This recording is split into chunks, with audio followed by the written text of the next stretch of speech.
Ang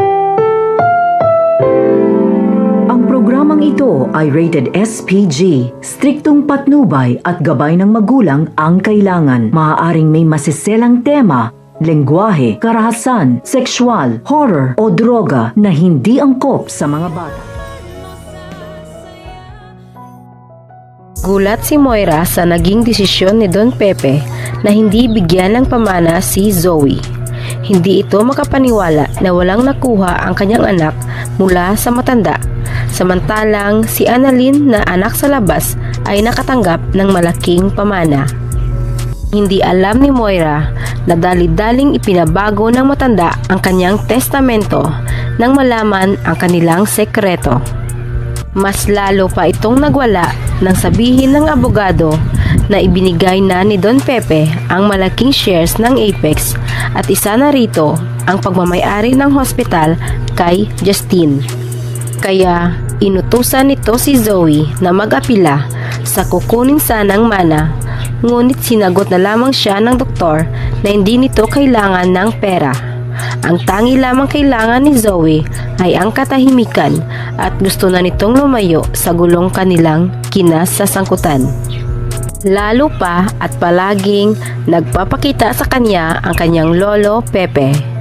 Nabigla rin si Annalyn nang marinig ang sinabi ng abogado at hindi makapaniwala na binigyan siya ng malaking pamana ng kanyang lolo Pepe at naawa para kay Zoe dahil hindi ito pinahalagaan ng kanilang lolo. Ginulat rin ni Giselle ang buong Apex nang biglang ipinakilala si Justine bilang isa sa mga nagmamayari ng hospital at bilang kanyang nag-iisang anak. Kahit hindi pa lubusang pinatawad ni Justine ang kanyang ina, ay napilitan itong tanggapin ang posisyon sa Apex dahil sa kanyang lolo at unti-unti ring napapamahal ito sa kanya.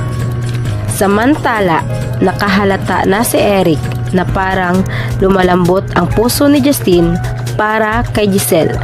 Kaya tinanong niya ito kung nabawasan na ba ang galit sa kanyang puso para sa ina.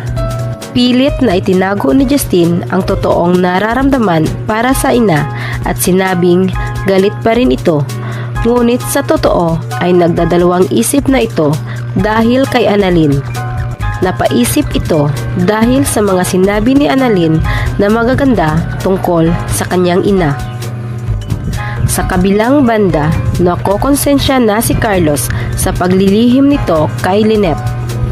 Nasaksihan nito kung paano ipinagtanggol ni Lynette si Zoe kina Tiang Susan at Josa nang sabihin ni Lynette sa mga ito na nais nitong papuntahin si Zoe sa kanilang bahay dahil baka nangangailangan ito ng makakausap, lalo pa at alam nilang puno ito ng problema sa mga panahong iyon.